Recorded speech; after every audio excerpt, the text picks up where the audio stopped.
बायकोच्या फक्त आहो ही ती कुठल्या टोनमध्ये म्हणते यावरनं पण त्या नवऱ्याला कळून जातं.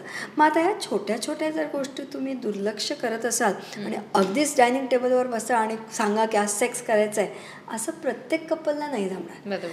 हक्काचा नवरा असेल, हक्काची बायको असेल तरी नो इज नो. सेक्स कर्तव्य नसतं. सेक्स ही म्युच्युअल चॉईस असते. सेक्समध्ये दुखलं नाही पाहिजे. जर दुखत असेल तर you have to stop mid of the sex. मला दुखतं आहे किंवा मला सडनली काहीतरी अनवॉन्टेड वाटलं तर माझ्या पार्टनरला मी सांगितलं किंवा त्याला फक्त असं जोरात दाबलं तर त्याला कळतंच ना की हिला काहीतरी त्रास होतोय. पण नाही, मला तर ॲक्टच संपवायचा आहे.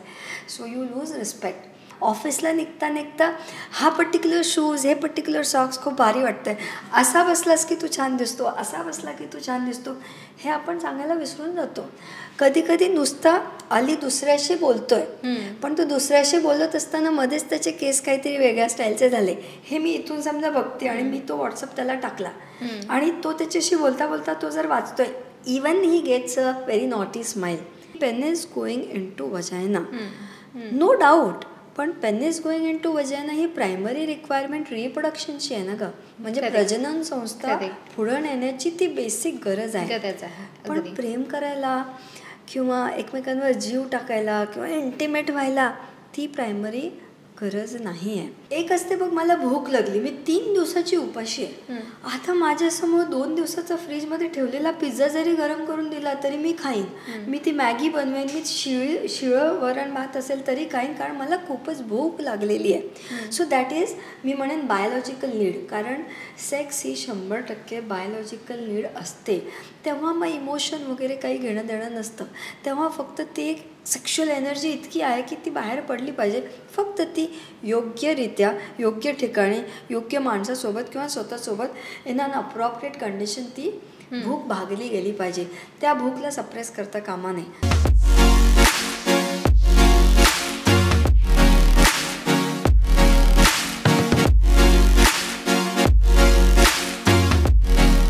Hello, welcome back to Lokmat Sakhi आणि चार चौघात बोलूया या आपल्या पॉडकास्टचा आजचा हा नवीन एपिसोड. सो बऱ्याच दिवसांपासून एका विषयावर खोलवर चर्चा करायची होती किंवा चार चौघात चर्चा करायची होती, पण ते लांबणीवर आपलं जातच होतं आणि आज आपण त्याच विषयावर बोलणार आहोत. तर सेक्स म्हणजे संवाद आणि इंटिमसी ही सेक्समध्ये किती महत्त्वाची आहे यावर सविस्तर आपण चर्चा करणार आहोत आणि त्यासाठी माझ्यासोबत आहे doctor Sabiha. Welcome to Lokmat Sakhi ma'am. Thank you. बरं मॅम, ह्या एक रिलेशनशिप आणि सेक्स कोच आहेत. सो मॅम, माझा पहिला प्रश्न हा आहे की खरं तर आपल्या इंडियामध्ये, जसं आपण मगाशी डिस्कस करत होतो तेव्हा पण, की इंडियामध्ये सेक्सच मुळात एक टॅबू आहे. म्हणजे त्याच्यावरती बोलणं तर खूप लांबची गोष्ट आहे, पण त्याचा विचार जरी डोक्यात आला तरी पण आपल्याला कधी कधी गिल्ट फील होतं की यार मी असं विचार करते तर कुठे चुकते की काय बाबा असं. तर अशामध्ये सेक्स एक फिजिकल ॲक्ट म्हणूनच फक्त बघितला जातो, पण सेक्स त्या पलीकडे पण खूप काय, म्हणजे त्याच्यामध्ये कम्युनिकेशन असायला हवं, संवाद असायला हवा, इंटिमेसी असायला हवी. तर सेक्स, संवाद आणि इंटिमेसी कसं डिफाईन करा? माझ्या मते तर as a sex coach, as a relationship coach, sex हे एक्झिस्टच नाही करत जर त्याच्यात संवाद आणि इंटिमेसी नसेल तर. कारण मग जनावर आणि ह्युमन बीइंग ह्याच्यामध्ये एक अंतर आहे, तो फक्त त्या संवाद आणि इंटिमेसीमध्ये आहे. कारण अगदी क्रिटिकली सांगायचं तर एकच ॲक्शन आहे किंवा एकच असा एक्सपिरियन्स किंवा एकच अशी प्रक्रिया आहे जिथं सेक्स होतो आणि संवाद होत नाही, तो म्हणजे रेप आहे. तिथे फक्त संवाद नाही होत ना, तिथे काहीच इंटिमेसी नसते. बाकी 2 माणसं जेव्हा एकत्र येतात आणि ते इंटिमेट होतात तर कम्युनिकेशन केल्याशिवाय नुसतं ॲक्ट करणं म्हणजे ह्युमॅनिटीवर अत्याचार आहे आणि ते तसं झालंच नाही पाहिजे. त्यामुळे सेक्स म्हटलं की बाय डिफॉल्ट संवाद आला आणि बाय डिफॉल्ट इंटिमेसी आलं आणि हे असंच शिकवलं गेलं पाहिजे, हे असाच बिलीफ असला पाहिजे, मगच नाती अशी फुलू शकतात. Otherwise it's all very dry. अगदी. मला असं वाटतं की अजूनसुद्धा आपण सगळे सेक्सकडे एक, जसं आपण आधी म्हणालो की एक फिजिकल ॲक्ट म्हणूनच बघतात की आपल्याला फक्त बाबा असं करायचं, इंटरकोर्स करायचं आणि संपलं. पण मला असं वाटतं सेक्स कुठेतरी एक सुंदर फिलिंग असते, त्याच्याकडे कुठेतरी दुर्लक्ष होतं. ॲब्सोल्युटली. आणि तू जसं म्हणते ना, फिजिकल केमिस्ट्री महत्त्वाचीच आहे का, मी नाही असं नाही म्हणत आहे. आपण मग लहानपणी ते असं जिगजॉब असेल खेळायचो, मग ते ही मॅनचं पिक्चर असायचं, मग आपण ते सगळे जुळवायचो आणि मग तो ही मॅन फुल असं ते पिक्चर बनायचं. त्यामुळे जेव्हा 2 कम्पॅटेबल पार्टनर्स एकत्र येतात तेव्हा तो एक त्या संसाराचा तो पिक्चर फिट तयार होतो. आणि त्याच्यामुळे फिजिकल ॲक्ट आणि फिजिकल केमिस्ट्री हे गरजेचंच नाही का, तर असं नाही म्हणत आहे. It is important. मॅग्नेटसुद्धा अट्रॅक्ट होतात तर अपोजिट पोल्स अट्रॅक्ट होतात. ॲक्च्युली एक मॅग्नेट दुसऱ्या मॅग्नेटला असा टच होतो आणि मग ते एकत्र तिथे एक असं मॅग्नेटिक तिथे एक झोन तयार होतो आणि तिथे मग तुम्ही युनिवर्सच्या सगळ्या आनंदाचे क्षण, सुखाचे क्षण अट्रॅक्ट करू शकता. कारण इट्स नॉट इझी लग्न झाल्यानंतर एकाच माणसासोबत जन्मोजन्मी तेवढाच स्पार्क जिवंत ठेवत तसंच इंटिमेट होत राहणं हे नॅचरल स्वाभाविक नाही. बोर्डम येतच. म्हणून मग फिजिकल केमिस्ट्री खूप महत्त्वाची असते. आणि आम्ही जेव्हा फिजिकल केमिस्ट्री म्हणतो तर किंवा सेक्शुअल कम्पॅटिबिलिटी पण म्हटलं गेलं तर अज्युम केलं जातं की pain is going in to vagina. No doubt. पण pain is going in to vagina ही प्रायमरी रिक्वायरमेंट रिप्रोडक्शनची आहे ना गं. म्हणजे प्रजनन संस्था पुढं नेण्याची ती बेसिक गरज आहे. पण प्रेम करायला किंवा एकमेकांवर जीव टाकायला किंवा इंटिमेट व्हायला ती प्रायमरी गरज नाही आहे. पण हो, जर मला देवाने 5 फीट 4 इंच शरीर दिलं आहे आणि स्किन द लार्जेस्ट ऑर्गन दिलं आहे तर देवाने पण तर काहीतरी विचारपूर्वक दिलं आहे. एका पार्टनरसोबत आयुष्यभर राहताना त्याच्या एकेका अवयवाला पण तुम्ही ॲप्रिशिएट करत काढलं तरी तो स्पार्क जिवंत राहतो. आणि म्हणून फिजिकल ॲक्टला पण तेवढंच महत्त्व आहे. असं नाही की it's only emotional and there is lot of appreciation, there is lot of communication.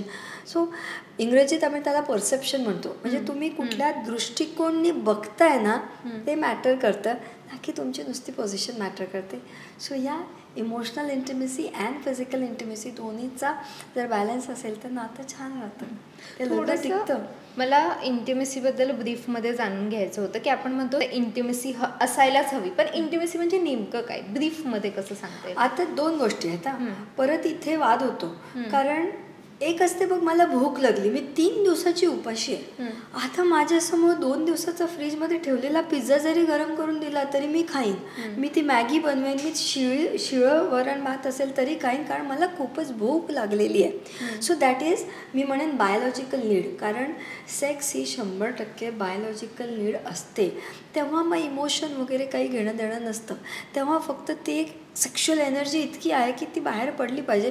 फक्त ती योग्यरित्या योग्य ठिकाणी योग्य माणसासोबत किंवा स्वतःसोबत इन अन अप्रॉप्रिएट कंडिशन ती भूक भागली गेली पाहिजे.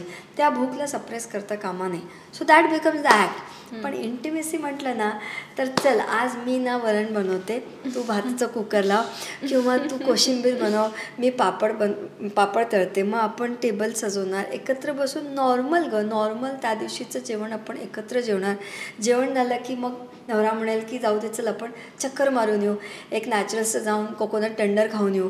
That is intimacy. परतीला एक गाणं लागलं आहे गाडीत आणि ते गाणं समजा माझ्या हजबंडचं फेवरेट गाणं आहे आणि गाडी पार्किंगमध्ये आता लागणार आहे, पण मग मी म्हणेन जाऊ दे आपण अजून एक चक्कर मारू, ते गाणं पूर्ण ऐकू आणि then let's go to sleep. मग मला सांग, इथे ॲक्टचा काही रोल नाही आहे, बट दॅट वन एक्स्ट्रा फेरी गाडीमध्ये किंवा तो गाडीतला तो हातात हात ठेवलेला की तो गेअर बदलतोय पण मी माझा हात तिथे ठेवला आहे, तर तो स्पर्श इंटिमेसी आहे आणि ती खरी फिलिंग असते. आणि ते जिवंत राहिलं ना तर act as a by product आरामात होतो. म्हणजे रोमॅन्स महत्त्वाचं आहे. ॲक्च्युली रोमॅन्टिक इम्पॉर्टंट अँड रोमॅन्समध्ये इंटिमेसी आणणं गरजेचं आहे. स्पेशली लॉंग डिस्टन्स रिलेशनशिप किंवा एकाच मोनोगॅमस लॉंग टर्म रिलेशनशिपमध्ये तुमची फ्लेम म्हणजे जिवंत ठेवणं आहे ना गं, नाही तर मग कसं चालेल. It's very difficult. सो या दॅट्स द डिफरन्स. करेक्ट. बरं, आपण टॉपिकच असा घेतो की सेक्स आणि संवाद आपण म्हणतो, म्हणजे कम्युनिकेशन गरजेचं आहे सेक्समध्ये. पण नेमकं कम्युनिकेट कसं करायचं तेच बऱ्याचदा आपल्याला माहिती नसतं. हो, कारण आपल्याकडे ना कम्युनिकेशन म्हणजे बोलणं एवढंच पकडलं जातं.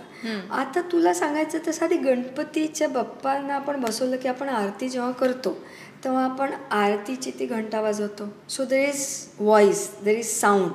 आपण प्रसाद ठेवतो तो म्हणजे काहीतरी टेस्टला असतं. आपण अगरबत्ती लावतो म्हणजे काहीतरी श्वासेला असतं. आपण तिथं फुलं ठेवतो, तो टच येतो फुलांचा आणि बाप्पांना डोळ्यांनी बघतो. म्हणजे मला मुद्दा हा मांडायचा आहे की 5 सेन्सेस दिलेले देवानी. आपण 5 सेन्सेस इन्व्हॉल्व करून एक आरती करतो.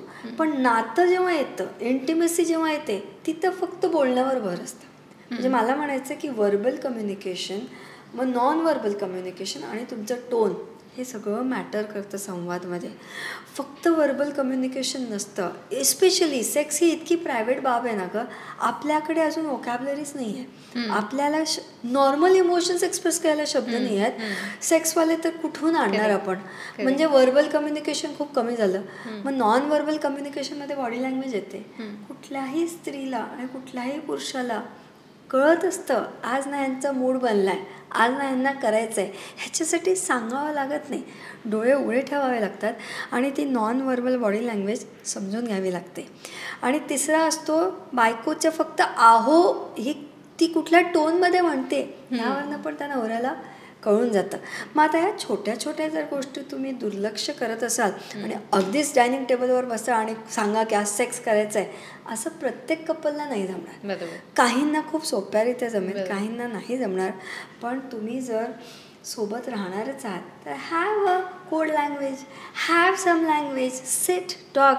की मला लाज वाटते बाबा, मला सांगायला नाही होत, मी येऊन टाईट मिठी मारली ना तर समजायचं की आज मला सेक्स करायचं आहे. किंवा सेक्स करता करता पण मध्ये पण असं वाटतं ना की नको आता बस झालं, मला आता नाही करायचं. तेव्हासाठी पण तुम्ही काहीतरी कोड लँग्वेज ठेवा. पण you need to sit, talk, decide.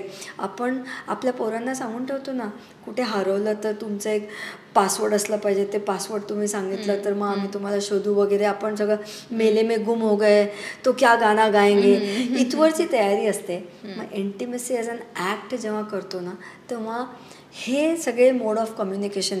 2 लोकांची लव्ह लँग्वेज सेम नसते गं.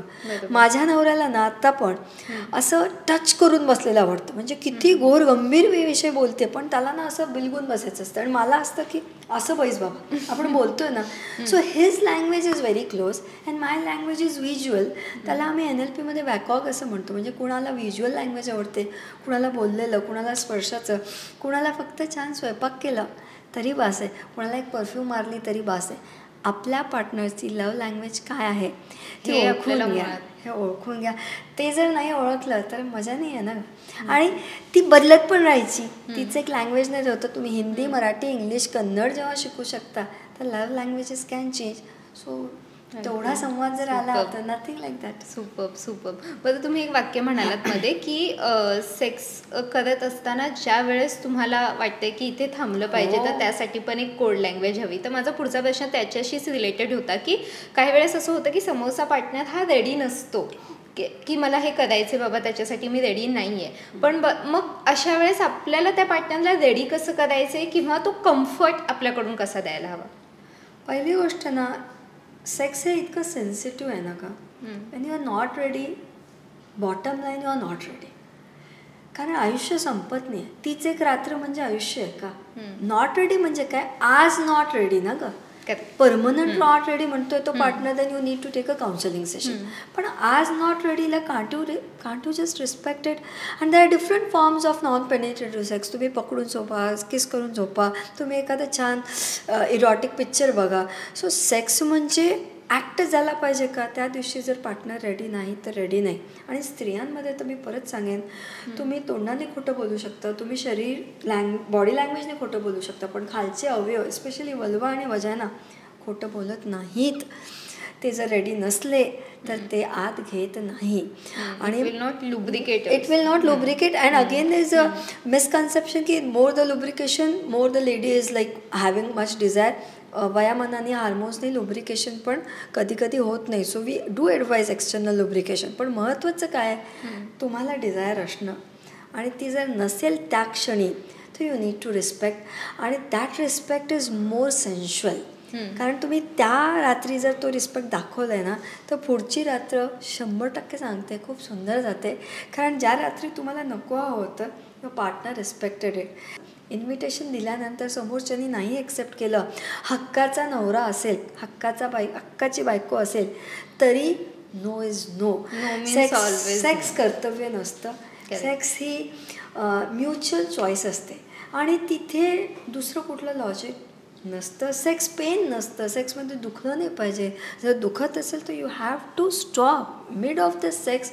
मला दुखतं आहे किंवा मला सडनली काहीतरी अनवॉन्टेड वाटलं तर माझ्या पार्टनरला मी सांगितलं किंवा त्याला फक्त असं जोरात दाबलं तर त्याला कळतंच ना की हिला काहीतरी त्रास होतो आहे. पण नाही, मला तर ॲक्टच संपवायचा आहे. So you lose respect. आणि प्लेजरपोटी रिस्पेक्ट गमावणं मला नाही वाटत कुठल्याही नात्यासाठी हे ॲडवायजेबल आहे. So respect always goes first and then goes the pleasure.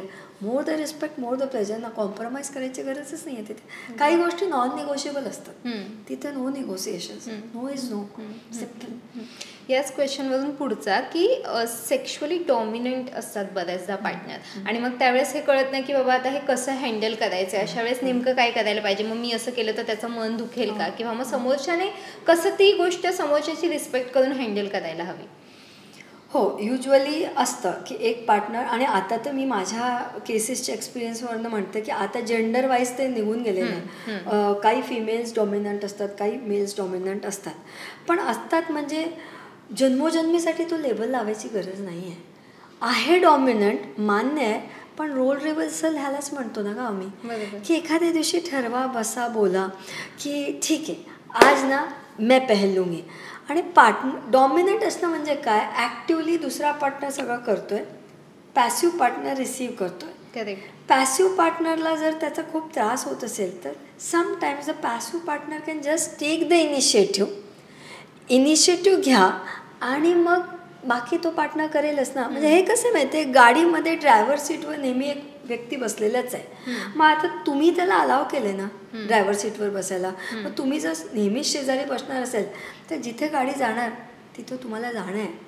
Once in the blue moon तुम्ही ड्रायव्हर सीटवर बसा ना, पार्टनर नाही कशाला म्हणेल, आणि he will sit on the other side so that तुम्हाला छठे गेयर में गाड़ी नहीं चाहिए, पहले गेयर में चलानी है, स्टँडिंग वहीं रुकनी है, न्यूट्रल में जाना है, रिव्हर्स में जाना है. पण कधीतरी तो स्टेअरिंग आपल्या हातात घेतला पाहिजे आणि तो रोल रिव्हर्स केला ना तर डॉमिनंट पार्टनरला पण जरा आराम मिळतं. कारण कुणालाही आवडतं गं तेच करून कंटाळा आलेला असतो. एकदा का रोल रिव्हर्सल केला की दोघांना कळतं की okay this works and this doesn't work आणि इट हेल्प्स फायनली. म्हणजे बऱ्याचदा असं वाटतं की आपल्या पार्टनरला ते आवडणार नाही कदाचित, म्हणून बऱ्याचदा बायकांच्या केसेसमध्ये मला असं वाटतं की त्या पुढे जायला थोडंसं घाबरतात की मी इनिशिएट केलं तर मग कसं रिॲक्शन येईल. बरोबर आहे, तुझ्या प्रश्नात तुझं उत्तर आहे. वाटतं कारण सेक्स अझम्पशन निदान लग्नानंतर तरी सेक्स अझम्पशनवर चालत नाही ना. मला हे वाटतं, मला ते वाटतंय, मला ते वाटतंय, then what the hell are you doing in that marriage, की तुम्ही एखाद्या पार्टनरला खालून आत यायला देताय पण इथली गोष्ट जिभेवर आणत नाही आहे. करेक्ट. आणि वाटण्यावर ॲझम्पशनवर if you are doing it you pay the cost. तुम्ही त्याची किंमत भोगणार आहे. कारण इथे आधी आणा आणि मग खालून कोणाला तरी आत होते ना. पण तो नवरा असला तरी काय झालं ना, लग्नात ती स्पेस क्रिएट झाली पाहिजे की नाही सांग. ती स्पेसच जर क्रिएट झालेली नाही जिथं मी व्यक्त होऊ शकते, then you need to work first on your marriage and then on the intimacy part. Go slow, that's all. बरं, सेक्स म्हटलं की सगळ्यात महत्त्वाचा मुद्दा, एक्साइटिंग म्हणा किंवा इंटरेस्टिंग म्हणा, तो म्हणजे फोर प्ले. किती महत्त्वाचा आहे four play? How can you imagine act of sex without four play? मला तर आजवर नाही समजत. बायोलॉजिकल हंगर म्हणून झटकीपट ठीक आहे गं, पण 2020 दरवेळी होत नसते. टेस्ट सिरीज असते, सचिन तेंडुलकर रिटायर्ड होईस्तोवर तो प्रॅक्टिस करायचा आधी, ज्याला आम्ही काय म्हणतात ते नेट प्रॅक्टिस. आणि एवढा माहीर खिलाडी जो कुठल्याही बॉलवर सिक्सर मारू शकतो, तो नेट प्रॅक्टिस करून मग ॲक्च्युअल फील्डमध्ये उतरतो. सो तुम्ही 10 वर्ष झालेत लग्नाला, 15 वर्ष झालेत, 20 वर्ष झालेत, तुम एकदम इम्रान हाशमी भी रहेंगे तो फोर प्ले के बगैर आप सेक्स कर नहीं सकते.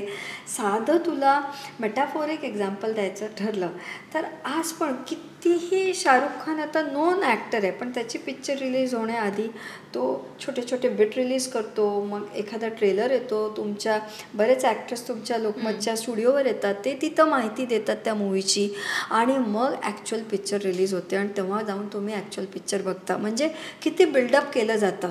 तेवढं बिल्डअप केल्यानंतर ती पिक्चर एखाद्या वेळी चांगली असेल किंवा वाईट असेल, but at least then you go there. मला आठवतं अजय देवगणची मूवी होती, I don't remember the name. त्याच्यामध्ये त्याची एंट्री होती 2 व्हीलरवर दोन्हीकडे पाय असे हे करून स्लो मोशनमध्ये. ॲक्शन हिरो म्हणून ज्या माणसाला तुम्ही म्हणजे त्या डायरेक्टरनी प्रोमो दिला आहे, पण त्याची स्लो मोशनमध्ये एंट्री दिली आणि इतकी बाईकवर अशी स्लो एंट्री दिली आणि मग त्यांनी धडधड ॲक्शन केलेलं आहे. हे नाही की डायरेक्टली बुक्का मारावर वहीं से पिक्चर चालू हो गई. दॅट इज फोर प्ले ग. कारण फोर प्ले शिवाय सेक्स करणं म्हणजे अर्धं सुख सॅक्रिफाईस करणं आहे. आणि स्त्रियांमध्ये तर फोर प्ले अराउझलसाठी खूप खूप गरजेचं आहे. डायरेक्ट ॲक्टमध्ये जर तुम्ही स्त्रीला घेऊन जाताय तर तिच्यासाठी ते फक्त जिम्मेदारी आहे, nothing else. Like you go to bank, ATM swipe किया, पैसा निकाला, घर आ गए, असं आहे ते. म्युच्युअल फंडमध्ये आपण कसे थोडे पैसे टाकतो आणि मग एक मोठी रक्कम आपण बाहेर काढतो. So invest your time, invest few words, invest some appreciation, cuddle करा, टच करा, इतकी सुंदर तिचं ते सगळं वर्णन करा. Then go into act काय गं 5 मिनिटाचं असतं, पण हे आधीचं म्हणजे ना बहार असते, ती मिस नाही केली पाहिजे. सुपर. बरं, बऱ्याचदा नात्यामध्ये नाविन्य येण्यासाठी वेगवेगळ्या पद्धतीने फिजिकल ॲक्ट केलं जातं, तर त्याबद्दल तुम्ही कसं सांगाल थोडक्यात? हो, नाविन्याची ते खूप गरज आहे. का परत सांगते, जो ॲक्ट एका 20 वर्षाच्या मुलाला असा 5 मिनटात जमतो, 30 वर्षाचा झाला तर मे बी 10 मिनटात जमेल, तो 40शीत गेला तर 15-20 मिनटं लागतील, 50शीत जमेल नाही जमेल, 60-70मध्ये तर ॲक्ट जमणारच नाही आहे. बरोबर आहे. म्हणजे मला काय म्हणायचं आहे, वयामानाने तुमचे अवयव असे नाही सपोर्ट करणार आहे. तुम्हाला डायबिटीज होईल, हायपरटेन्शन होईल, whatsoever, your body may get tired. पण एकाच लग्नामध्ये जेव्हा तुम्ही राहणार आहात तर you can put tadka by so many things in to it. म्हणजे मला सांग ना, घरी आपण वर्षानुवर्ष वरण भात खातो, पण दाल तड़का वाला दाल का रेट होटल में भी अलग रहता है और प्लेन दाल का रेट होटल में भी अलग रहता है, क्योंकि तड़के में वैरायटी दे सकते हो. आता तुमच्या नात्यामध्ये तुम्ही तडका कसा आणायचा हे तुम्ही ठरवू शकता ना. आणि वरून खाली एवढं मोठं शरीर आहे यार, एक ऑर्गन भी एक्सप्लोर करेंगे की आज फक्त सबियाच्या होटावरच्या तिळावर बोलायचं आहे, आज फक्त माझ्या केसांवर बोलायचं आहे. आणि even ladies can do that की मला ना तुझ्या शर्टचा ह्या पिंक कलरचा शर्ट, हा पर्टिक्युलर परफ्यूम आणि घामाचा वास, ह्या कॉम्बिनेशनमध्ये तू भारी अरोटिक वाटतो. हे सांगायला अवघड काय आहे सांग ना. ऑफिसला निघता हा पर्टिक्युलर शूज, हे पर्टिक्युलर सॉक्स खूप भारी वाटतंय, असा बसलास की तू छान दिसतो, असा बसला की तू छान दिसतो, हे आपण सांगायला विसरून जातो. कधी नुसता अली दुसऱ्याशी बोलतोय, पण तो दुसऱ्याशी बोलत असताना मध्येच त्याचे केस काहीतरी वेगळ्या स्टाईलचे झाले, हे मी इथून समजा बघते आणि मी तो व्हॉट्सअप त्याला टाकला आणि तो त्याच्याशी बोलता तो जर वाचतोय, even he gets a very naughty smile. This small things can keep that व्यक्त होता आलंच पाहिजे ग. नाही व्यक्त, आपण नवऱ्याने 10 वर्ष आधी काय टोमणा मारला होता तो लक्षात ठेवतो, सासूबाईंनी काय सांगितलं होतं ते लक्षात ठेवतो, प्रत्येक भांडणात ते काढतो. पण महिन्याआधी जो सेक्स झाला होता त्याच्यामध्ये ही ॲक्शन खूप छान होती, हे कितीदा रिपीट करतो ना. समटाईम्स मी तर म्हणेन एखादा ॲक्ट खूप छान झाला होता ना, तो फक्त डिस्कस करत बसलो ना तरी अर्धी रात्र छान जाते. करायलाच पाहिजे का दरवेळी तर नाही आहे. Sometimes relieving the moment is very nice. दो और दो प्यार पिक्चर आत्ता आलेली आहे, ह्या विषयासाठी ती मूवी इतकी सुंदर आहे. 12 वर्षाचं लग्न दाखवलं आहे. त्या लग्नामध्ये संवाद म्हणजे काय असतो माहिती आहे, डस्टबिन कोण बाहेर ठेवणार, लाईट बिल कोण भरणार आहे, मुलांची फी कोण भरणार आहे, आईबाबांकडे व्हिजिट कोण जाणार आहे, हे सगळं त्यांचं इट्स लाईक रूममेट जस्ट. आणि दोघांचे खुलेआम there are extra marital affairs. पण फॉर्च्युनेटली एक काहीतरी इव्हेंट होतो जिथं ते नवरा बायको त्या गावी जातात, जिथून त्यांचं प्रेम प्रकरण वगैरे सुरू झालेलं असतं आणि ते रिलीव्ह करतात आणि त्यांच्यातला सेक्स परत येतो. आणि सेक्स परत आल्यानंतर ते नवरा बायको म्हणून अशा त्यांच्यात अफेअर चालू होतो, असं ते पिक्चरमध्ये इतकं सुंदर मांडलं की 12 वर्षाच्या लग्नामध्ये इंटिमेसी जर परत आली तर नातं सर्वाईव्ह करू शकतं. तेवढं महत्त्व त्या इंटिमेसीचं त्या रिलेशनशिपमध्ये आहे. So it's a mutual responsibility का दररोज उठून स्वतःला आठवण करून द्यायचं की टेढ़ा है मगर मेरा है, मेरे को इसी के साथ रहना है, you need to show up ना. And that love survives. प्रेम टिकतं मग. अगदी. बरं, फिजिकल रिलेशनमुळे नातं किती टिकतं या विषयावर मला पुढे यायचंच आहे आपल्या या पॉडकास्टमध्ये. पण त्याआधी पॉर्न विषयावरती बोलायचं आहे की बऱ्याचदा काय होतं ना, जेव्हा पॉर्न बघतात ना कोणतंही पार्टनर असू दे, मेल असो किंवा फिमेल, ते बघितल्यानंतर असं होतं की काही अशा गोष्टी त्यांच्याकडून बघितल्या जातात आणि मग अशा अपेक्षा केल्या जातात की माझ्या पार्टनरने असं किंवा असंच वागलं पाहिजे. म्हणजे ते पॉर्नमध्ये जी बाई आहे किंवा जो पुरुष आहे ते जसे करतायत तसंच माझ्या पार्टनरने केलं पाहिजे, अशा एक्सपेक्टेशन्स कुठेतरी होतात. मग हे किती चुकीचं आहे? ओके, पहिली गोष्ट आपण ह्या वादात नाही पडायचं की पॉर्न पाहिलं पाहिजे की नाही पाहिलं पाहिजे. That's a personal choice. पण when you are in a married relationship, तुम्ही कुठेतरी एका पॉर्नचा व्हिडिओ बघता, तुम्ही ते सगळे व्हिज्युअल्स तुमच्या डोक्यात ठेवता, कारण तिथं जे घडतं ते सगळं शूटिंग असतं. It is all well scripted, structured, well planned.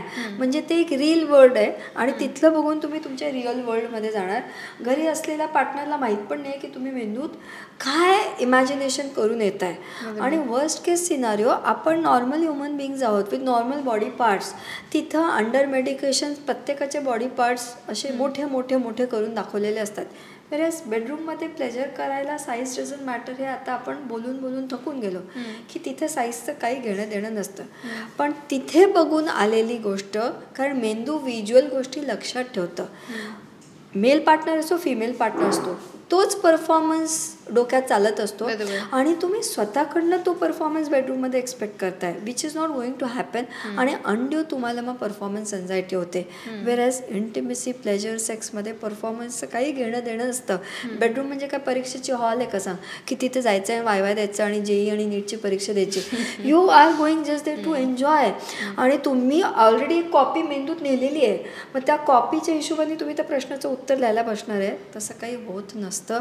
It impact personalities, म्हणजे अँझायटीमध्ये जातात पेशंट्स, डिप्रेशनमध्ये जातात. त्यामुळे सोशल मीडियावर, इंस्टाग्राम असो, यूट्यूब असो, पॉर्न असो, तुम्ही काय कॉन्टेंट कन्झ्युम करता हे खूप गरजेचं असतं. कारण porn is entertainment, it is not education. Get educated. और फ्री में मिलने वाला ज्ञान तो प्लीज मत ही लो, that is going to spoil your relationship. मग कशाला गरज आहे ना. कारण त्या पॉर्नचे ते व्हिज्युअल्स तुमचे जे इनसेंट फॅन्टसी वर्ल्ड असतं ना, ते सगळं पॉल्यूट करतं. मग ती फॅन्टसी वर्ल्ड तर निघून गेलीच, ते तसं काही खऱ्यात बेडरूममध्ये होणार नाही आहे आणि तुम्ही त्याची खूप जास्त किंमत भोगणार आहे. एनिथिंग जिथे गरजेपेक्षा जास्त किंमत भोगायची आहे तर ते काम नाही केलेलं बरं आहे. So that's how it. म्हणजे रील पासून रिअल वर्ल्डमध्ये येण्याची गरज आहे. बरं, जसं मी आधी म्हटलं की एखादं नातं जेव्हा टिकवायचं असतं तेव्हा असं म्हणतात की फिजिकल केमिस्ट्री चांगली असणं खूप गरजेचं असतं. म्हणजे जरी तुमच्यामध्ये खूप भांडणं होत असली तरी पण जर तुमची फिजिकल केमिस्ट्री चांगली आहे, फिजिकल ॲक्ट तुमचे चांगले आहेत म्हटल्यावर ते नातं टिकतं असं म्हणतात. हे खरं आहे का? माझ्या अनुभवावरनं सांगते की हो, इट हेल्प्स. मी हे नाही म्हणत आहे की एक समजा कपल आहे, त्यांचे 24 तास भांडणं होतात, पण when they go in bedroom they are like solid, too good with each other.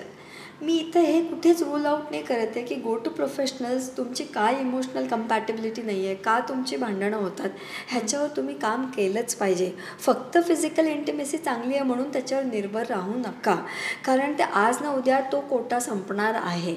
त्यामुळे इथे प्रोफेशनल हेल्प घ्या. पण अगेन आय वुड से की हो, फिजिकल इंटिमेसीमध्ये तेवढं पॉवर आहे गं, कारण तेवढे केमिकल्स रिलीज होतात ना शरीरात की ते ऑक्सिटोसिन हा हार्मोनच लव हार्मोन म्हणतात त्याला. त्याच्याने ना समोरच्या व्यक्तीवर इतका ट्रस्ट निर्माण होतो, आपुलकी निर्माण होते, असा जवळ जावंसं वाटतं. आणि त्यामुळे दुसऱ्या दिवशी वेन यू गेट अप ना, तुम्ही सगळं ते विसरलेलं असतं, पण ते टेम्पररी विसरलेलं असतं. Again I say work on this. पण if you ask me by my experience, physical intimacy जर खूप छान असेल ना तर खूप फायदा होतो. काही आता वेबसिरीजमध्ये त्याचा खूपच अतिरेक दाखवला आहे, जसं 50 Shades of Greyमध्ये खूपच अतिरेक दाखवला आहे, किंवा ॲनिमल पिक्चरमध्ये पण त्याचा अतिरेक दाखवला आहे. तर कुठलीही गोष्ट एका थ्रेशोल्डपेक्षा जास्त जात असेल तर इट्स नॉट गुड. म्हणजे मला चहा आवडतो म्हणून मी काय 10 कप चहा पिले तर म्हणजे मला तरतरीत वाटतं म्हणून मी 10 कप चहा पिणार आहे, so that's not good. So don't rely only on the physical intimacy part, but yes, release of oxytocin हा मी तर म्हणेन जादुई केमिकल आहे नात्यामध्ये, तो जिवंत ठेवला पाहिजे आणि त्याच्यासाठी फिजिकल इंटिमेसी छान राहते. निदान ते भांडण ना जाऊ दे, टाईम प्लीज, 2 दिवसानंतर भांडून आत्ता प्रेम करून घेऊ असं ते मग सुटसुटीत राहतं, ते छान राहतं. Not bad, you should go for it. अगदी अगदी अगदी.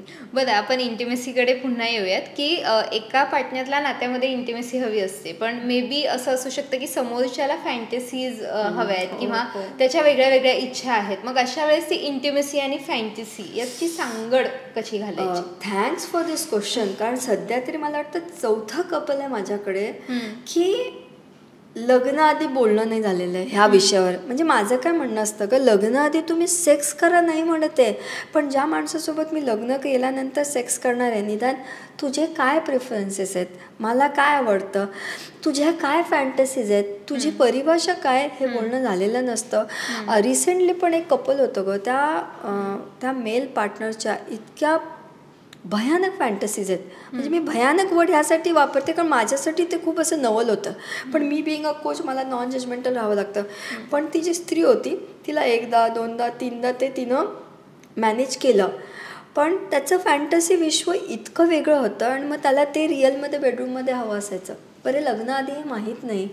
मग दोघांचं प्रेम आहे, संसार छान आहे, दोघांचा एकमेकांवर विश्वास आहे, ट्रस्ट आहे, काही एक्स्ट्रा मॅरिटल अफेअर नाही, काही प्रॉब्लेम नाही, पण त्याचं ते फॅन्टसी विश्व, त्याला वेगवेगळ्या स्टाईलने बोलायला आवडायचं सेक्स करताना, वेगवेगळे कॉस्ट्युम्स घालायचे, मग कुठल्या तरी दुसऱ्या पार्टनरला इमॅजिन करून तू त्याच्यासोबत काहीतरी करते असं काहीतरी नरेशन कर, हे त्याचं विश्व होतं. परत कुणाच्याही फॅन्टसीला मी राईट आहे रॉंग आहे नाही म्हणत, पण am I okay with that, मला ते जमणार आहे का हे आधी माहीत पाहिजे ना गं. जर हे आधी माहीत नसेल तर खूप छान पक्की नातेसुद्धा खराब होतात. त्यामुळे तुम्ही फॅन्टसी जाणून घ्या. Just to give one more example, असे पण कपल्स आहेत की ज्यांनी आयुष्यभर आपले फॅन्टसीज मनात दडवून ठेवलेले आहेत, त्यांना ती हिंमतच झाली नाही आपल्या पार्टनरला सांगायची की मला ना हे असं करायचं आहे, मला ना ते तसं करायचं आहे. हे पण योग्य नाही, because again that dries up. So माझं नेहमी म्हणणं असतं, before getting intimate sit and talk, बसून बोला, मन मोकळं बोला, ती स्पेस क्रिएट करा. त्याच्यासारखं सुख नाही आणि त्याला दुसरा पर्याय नाही. So you have to go for it. अगदी अगदी अगदी. बरं, पॉडकास्टच्या शेवटी आपण येतोय, पण एक महत्त्वाचा प्रश्न, मेजर क्वेश्चन, आणि मला खरंच याचं उत्तर तुमच्याकडून ऐकायचं आहे की व्हॉट इज अमेझिंग सेक्स, म्हणजे नेमकी त्याची डेफिनेशन काय? हो, मी तर कुठली 69, 36 ह्या पोझिशन्सला मी अमेझिंग सेक्स मानत नाही. कारण माझ्या मते परसेप्शन ज्याला म्हणतो, म्हणजे पोझिशनमध्ये मी सेक्सला नाही पकडत, त्याची मर्यादा असते, पण परसेप्शन, कम्युनिकेशन, इंटेन्शन हे खूप मॅटर करतं एका ॲक्टला अमेझिंग करायला. आणि एका नात्यामध्ये 7 फेरे घ्यायचे, ते मंगळसूत्र गळ्यात घालायचं, त्याच्या नावाचं ते सिंदूर लावायचं आणि आयुष्यभर जर त्या माणसासोबत राहायचं असेल तर त्या माणसाची ओढ असली पाहिजे. मला दररोज दिवसभर काम करून, समजा मी आज 15 दिवसापासून नाशिकच्या बाहेर आहे, आज मी जाणार आहे ऑलमोस्ट आफ्टर 15 डेज, तर मला ओढ असली पाहिजे ना. घर म्हणजे तो व्यक्ती झाला पाहिजे, मला त्याच्याकडे जायची जर ओढ असेल ना, तर त्यासारखं अमेझिंग काही नाही. That person should feel like home. You feel that man is home, that person is home, and you feel like going there. मग बास आहे ना गं. मग तिथं गेल्यावर ॲक्ट हा बाय डिफॉल्ट होतोच ना गं. म्हणजे हे त्या पणतीसारखं आहे गं, त्याच्यामधला तो दिवा आणि त्याचं ते स्पार्क जिवंत ठेवावं लागतं. त्याच्यात ते तेल आणि ते तूप दररोज टाकावं लागतं, तर ते दररोज टिकतं. तुम्ही एकदा तेल टाकणार, एकदा लावला म्हणजे ते आयुष्यभर राहणार आहे का तो दिवा? तसं नसतं. So you keep on doing it and you get that amazing feeling daily. दररोज होतं ते आणि तेवढ्याच सोयीस्कररित्या होतं. ऊपर नीचे होता रहता है. PQRST, आपली हार्टबीट नॉर्मल नाही चालत गं.